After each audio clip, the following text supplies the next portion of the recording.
Good morning, and it's a Sunday morning. So lakad-lakad tayo ngayon dito sa Alabang Town Center. May hinahanap kaming restaurant. Ayan, nagtatanong na si Bern.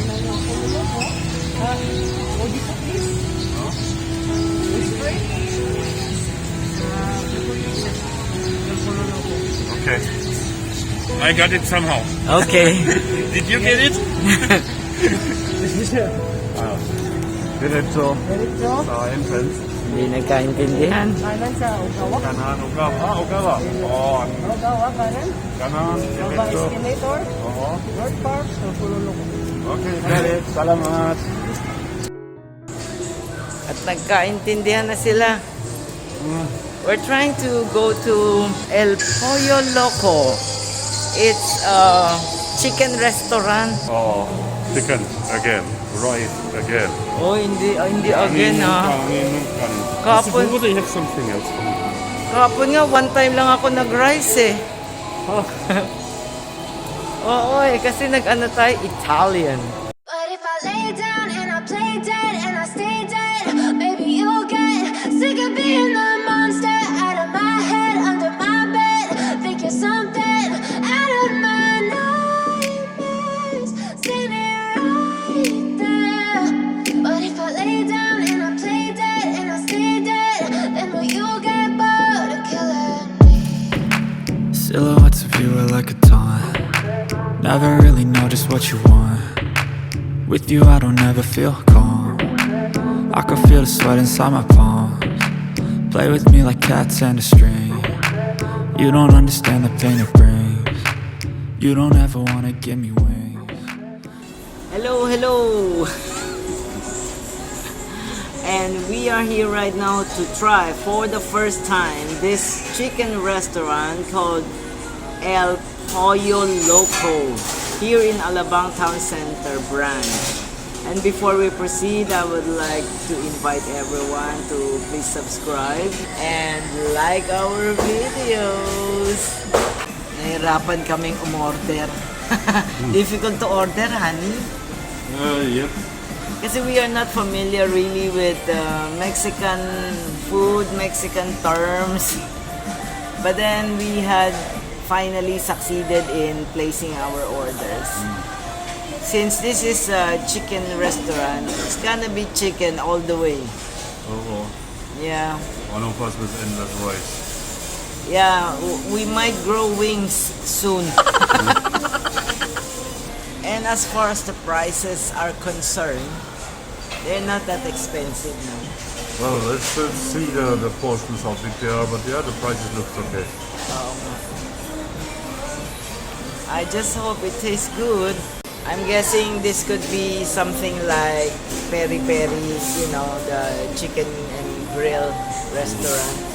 Because this one is El Pollo Loco Fire Grill.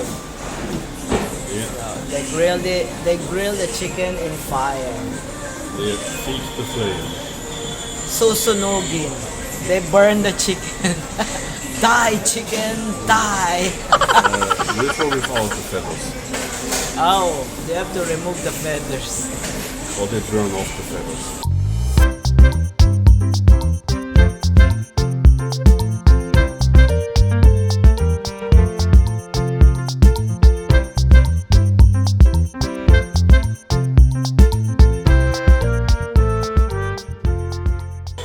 So, just got my, I don't remember what it was, but even a salad bowl here, you can eat it.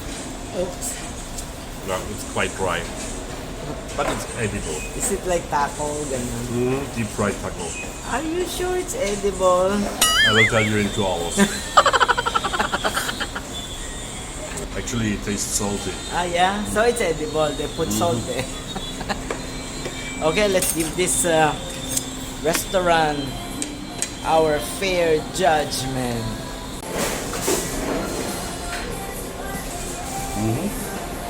Not bad. I don't know what they use, but I read they are marinating everything. And the chicken has a quite unique taste. Not bad. Parang karibal ni Peri Peri to. It's like a rival of Peri Peri chicken. Okay, ito. Moment of truth.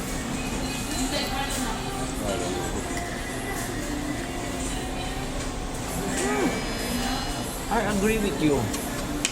Chicken is juicy. There's a slight tanginess. Like there's lemon.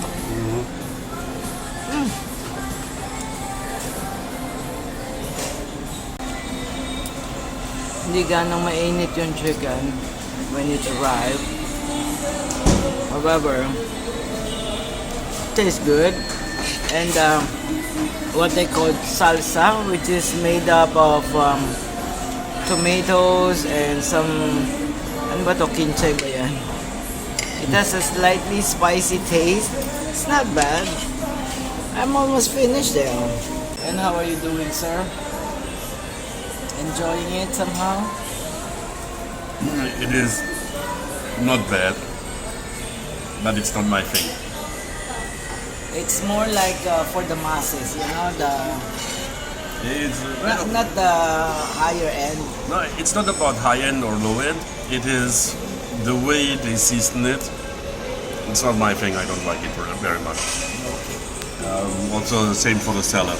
The salad sauce is weird for me. I will give it a try. I just tried their salad. Meron siyang kinchay. Kinchay taste. Tsaka yung kanyang dressing.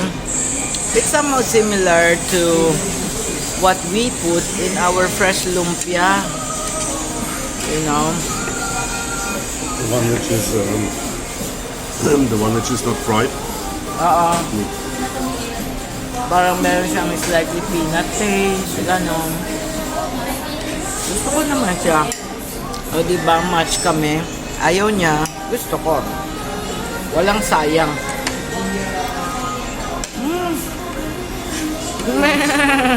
Ano ba? A few moments later. Everything done. Oh, it looks like there are some bones from me.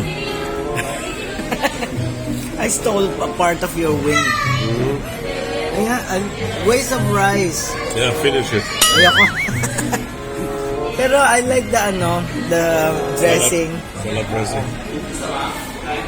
And also I like this because there's kinchay inside.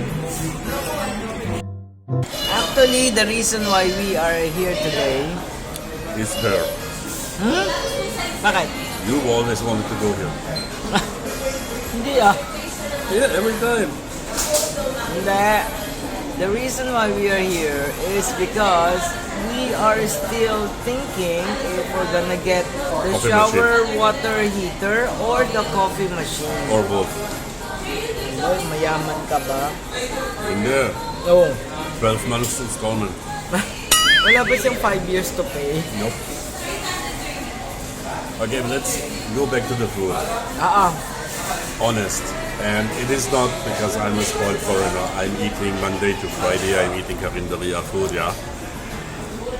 The food quality here at Pollo Loco is good, but it's not me. I don't like the seasoning. I don't like the salad sauce. Basically, I didn't enjoy my food, but that's me. It's not the food. The food is good, honestly.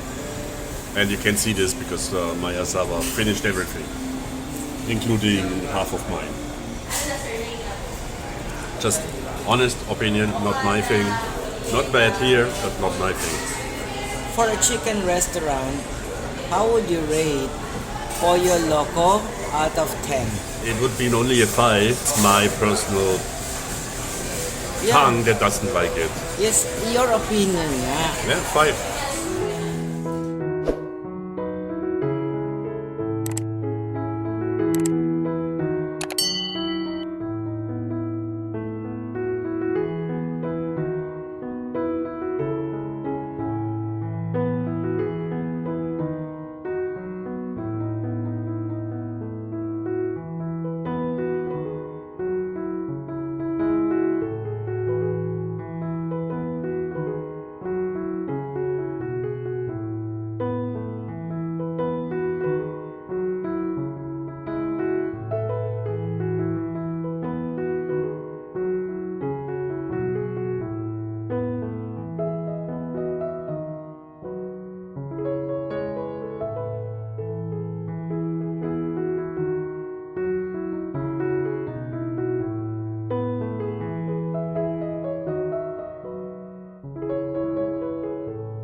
we finally made up our mind and we decided to go for the Nespresso coffee machine instead. She's arrived.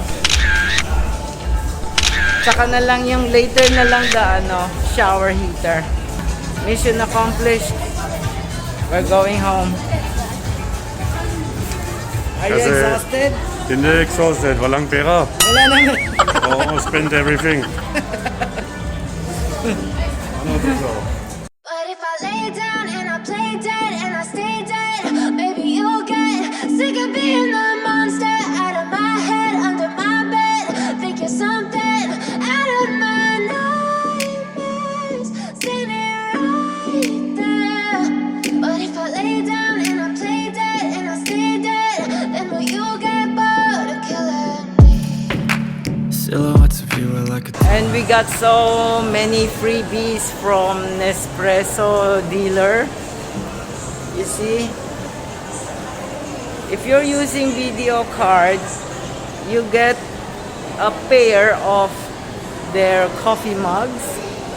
And then you get 7 pieces of their premium coffee capsules. Yon. Happy na kami. Time to go home. If I lay down and I play dead and I stay dead, maybe you'll get sick of being the monster out of my head, under my bed. Think you're something out of my nightmares, standing right there. But if I lay down and I play dead and I stay dead, then will you get bored of killing me? silhouettes of you are like a taunt. Never really know just what you want.